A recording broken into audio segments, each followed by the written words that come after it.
فوت شدہ والدین کے لیے کیا کیا جائے کہ انہیں فائدہ ہو؟ دعا کریں، ربنا اغفر لنا ولاخواننا الذین سبقونا بالایمان ولا تجعل فی قلوبنا غلا للذین آمنوا ربنا انک رؤوف الرحیم۔ اہل ایمان کی نشانی ہے کہ وہ اپنے فوت شدگان کے لیے دعا کرتے ہیں، اور ماں باپ کے لیے تو ویسے ہی قرآن میں حکم آیا ہے رب ارحمہما کما ربیانی صغیرا، اے اللہ ان دونوں پر رحم فرما جس طرح انہوں نے بچپن میں مجھے پالا تھا۔ تو یہ آپ دعا مانگیں ان کے لیے۔ سنن ابن ماجہ میں حدیث ہے کہ ایک شخص کا مرنے کے بعد جنت میں مرتبہ بلند کیا گیا، تو اس شخص نے عرض کیا یا اللہ یہ تو میرا عمل نہیں تھا، تو نبی علیہ السلام فرماتے ہیں اللہ تعالیٰ نے فرمایا کہ تیرے بیٹے نے دنیا میں تیرے لیے استغفار کی ہے، اس کی برکت سے میں نے یہ تیرا درجہ بلند کر دیا۔ تو میت کو فائدہ پہنچانے کا ذریعہ ان کے لیے استغفار کرنا ہے، دعا کرنا ہے۔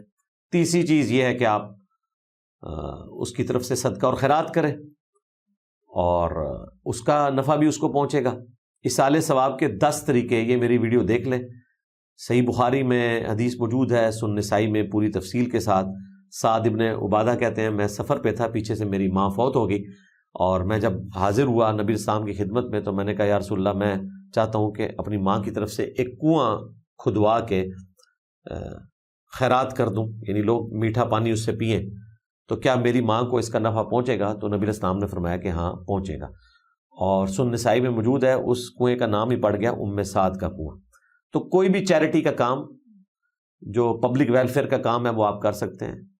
اسی طریقے سے کسی غریب بچے کی فیس کا خرچہ آپ اٹھا سکتے ہیں، کسی مدرسے میں غریبوں کو کھانا کھلا سکتے ہیں، مسجد میں کوئی پنکھا لگوا سکتے ہیں، کنسٹرکشن میں کچھ دے سکتے ہیں، عیدی ویلفیئر والوں کو دے سکتے ہیں، شوکت خانم والوں کو دے سکتے ہیں غریبوں کے علاج کے لیے۔ اسی طریقے سے الخدمت فاؤنڈیشن جماعت اسلامی کی کمال کام کر رہی ہے، انٹرنیشنلی ان کا کام ہے ماشاءاللہ، ان کو سپورٹ کریں۔ تو یہ ساری چیزیں، باقی اصالِ ثواب کے 10 طریقے، میری وہ ویڈیو آپ دیکھ لیں۔ کیا کوئی ایسی حدیث کی کتاب ہے جس میں زیادہ احادیث قرآن کی تفسیر میں ہو؟ دیکھیں 4 کتابیں ایسی ہیں احادیث کی جن میں باقاعدہ تفصیل کے ساتھ قرآن پاک کی آیات سے متعلقہ احادیث کے چیپٹرز بنائے گئے۔ اس میں پہلے نمبر کے اوپر صحیح بخاری کا کتاب التفسیر چیپٹر ہے، جس میں شان نزول کے اعتبار سے آیات کو جمع کیا گیا ہے، اور اس کے ساتھ اگر کوئی واقعہ تھا تو وہ امام بخاری نے نقل کر دی ہے۔ جس طرح کہ وہ مشہور حدیث میں نے بخاری سے ہی بتائی ہے کئی دفعہ کہ سیدنا ابوبکر اور عمر نبی اسلام کی مجلس میں بیٹھے ہوئے تھے، آپس میں اختلاف رائے کی وجہ سے ان کی آوازیں بلند ہوئیں، اور وہاں پر وہ آیت نازل ہوئی یا ایھا الذین آمنوا لا ترفعوا اصواتکم فوق صوت النبی، اے اہل ایمان اپنی آوازوں کو نبی صلی اللہ علیہ وآلہ وسلم کی آواز سے بلند نہ کرو، کہیں ایسا نہ ہو کہ تمہارے اعمال اکارت کر دیے جائیں اور تمہیں خبر بھی نہ ہو۔ اور یہ بخاری کی حدیث سٹارٹ ہی بڑے سخت الفاظ سے ہوتی ہے۔ وہ ابن ابی ملیکہ تابعی کہتے ہیں قریب تھا کہ اس مخلوق کے 2 سب سے بہترین آدمی یعنی ابو بکر اور عمر برباد ہو جاتے جب انجانے میں انہوں نے رسول اللہ کی خدمت میں ہوتے ہوئے اپنی آوازوں کو بلند کیا، نبی علیہ السلام کے ساتھ بدتمیزی کرتے ہوئے نہیں، آپس میں وہ بھی برباد ہونے لگے تھے۔ پھر انہوں نے یہ واقعہ بیان کیا کہ ایک قبیلہ مسلمان ہوا تھا، حضرت ابوبکر صدیق نے مشورہ دیا کہ فلاں شخص کو فوکل پرسن مقرر کریں کہ جس سے بعد میں رابطہ کیا جائے۔ نبی اسلام کی مبارک عادت تھی، اور حضرت عمر نے کہا کہ یہ درست نہیں، وہ والا بندہ صحیح ہے، آپس میں لڑ پڑے اور آوازیں بلند ہوئی، تو پھر یہ آیات نازل ہوئی۔ تو اس طرح شان نزول موجود ہیں۔ صحیح بخاری میں تفصیلاً چیپٹر ہے، دوسری کتاب جامع ترمذی ہے، اس میں تو اس سے بھی زیادہ تفصیل کے ساتھ احادیث آئی ہیں، اور تیسری کتاب ہے المستدرک للحاکم، وہ بھی کمال ڈیٹیل کے ساتھ قرآن پاک کی آیات کے شان نزول اور وہ واقعات سارے انہوں نے جمع کیے ہیں کتاب التفسیر چیپٹر بنا کے۔ اور چوتھی کتاب وہ ابھی اردو میں نہیں آئی، وہ سنن نسائی الکبرا جو ہے، یہاں جو رکھی ہوئی ہے نا کتب ستہ میں سے، یہ صغرا ہے چھوٹے والی، جو اوریجنل لکھی تھی امام نسائی نے، اس میں ایک چیپٹر ہے کتاب التفسیر کا.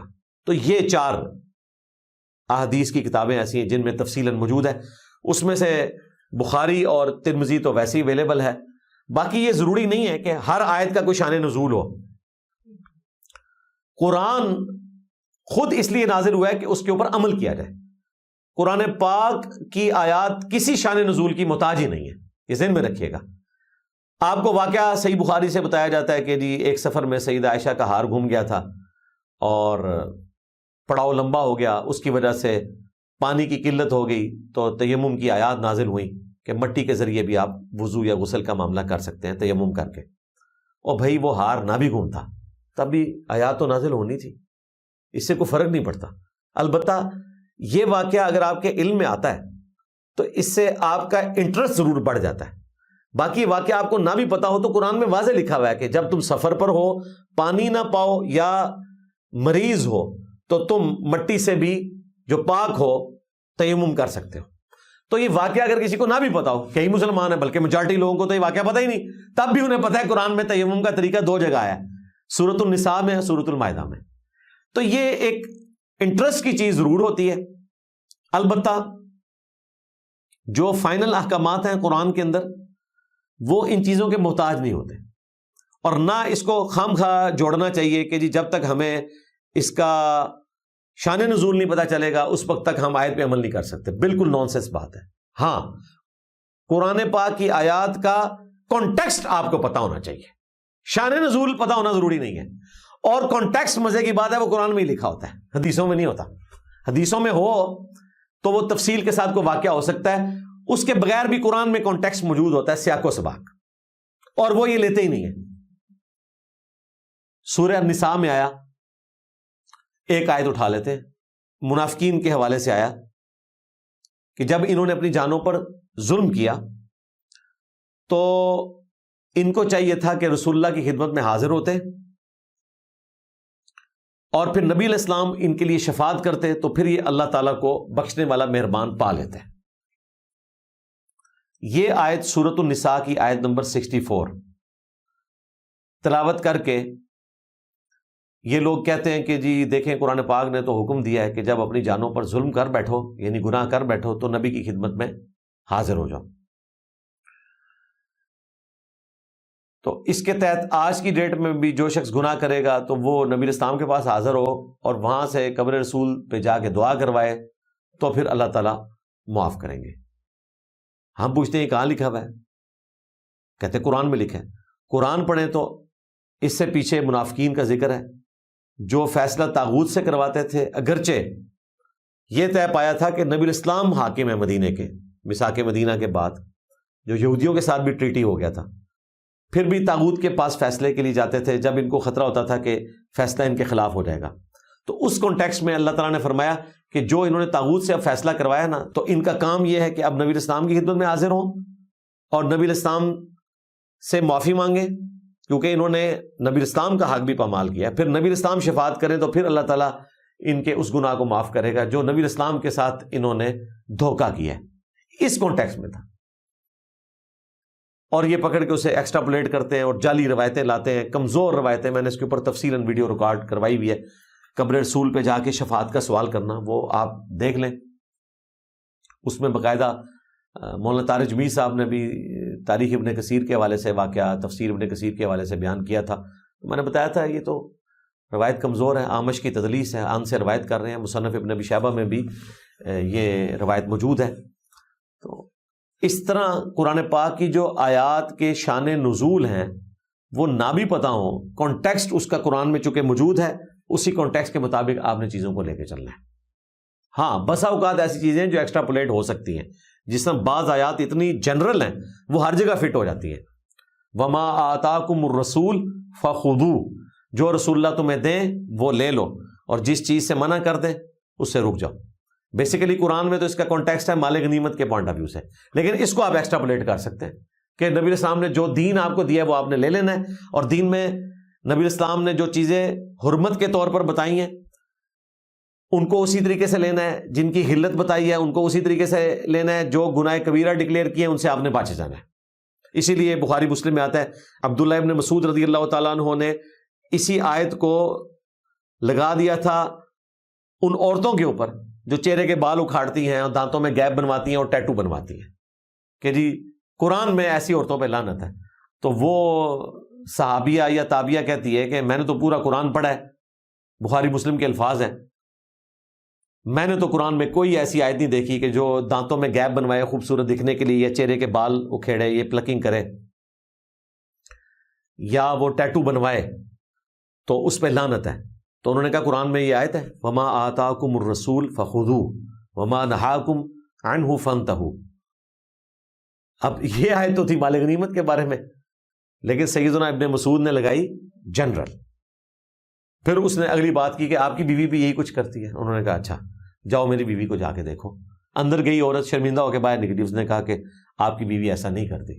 یعنی حضرت ابن مسعود کا کلپ اس زمانے میں کاٹ کے تو عام کر دیا تھا, وائرل کر دیا ہوا تھا بریلوی دیوبندی اہل حدیثوں اور شیعوں نے. ٹھیک ہے, یہ میں بات تفنن کے طور پہ کر رہا ہوں, کیونکہ جب یہ میں بات کروں گا تو آپ کو پتہ ہے اس کا رزلٹ کیا نکلے گا. یہ کہیں گے کہ اس زمانے میں تو بریلوی دیوبندی اہل حدیث شیعہ نہیں تھا. تو پھر ہم معصومانہ سوال کریں گے آج کیوں ہے؟ اگر اس زمانے میں نہیں تھا تو پھر ہم ٹھیک کہتے ہیں کہ آج بھی نہیں ہونا چاہیے. اس زمانے میں صرف مسلم تھے تو آج بھی صرف مسلم ہونے چاہیے. لو سامو, ویسے نہیں انہوں نے ماننا جب تک آپ ان کو یہ نہیں کہیں گے کہ یہ بریلویوں نے کلپ عام کیا تھا ابن مسعود کا. کہیں گے نہیں بریلوی ہے ہی نہیں سنتے, ان کی تو آگے دیوبندیوں نے عام کیتا سی, دیوبندی نہیں سن, چلو سنیوں نے عام کیتا تھا, نہیں سنی تھی, آئی نہیں سن اس زمانے سے. ٹھیک ہے, مسلمان تھے یا منافقین تھے. تو اس طرح ایکسٹراپولیٹ کیا جا سکتا ہے. میں کرتا ہوں قرآن پاک کی جو آیت ہے سورۃ البقرہ کی, اور جب بھی یہ میں آیت پڑھنے لگتا ہوں تو مجھے پاپا جانی یاد آ جاتے ہیں. وَلَا تُلْقُوا بِأَيْدِيكُمْ إِلَى التَّهْلُكَةِ, اپنے ہاتھوں سے اپنے آپ کو ہلاک مت کرو.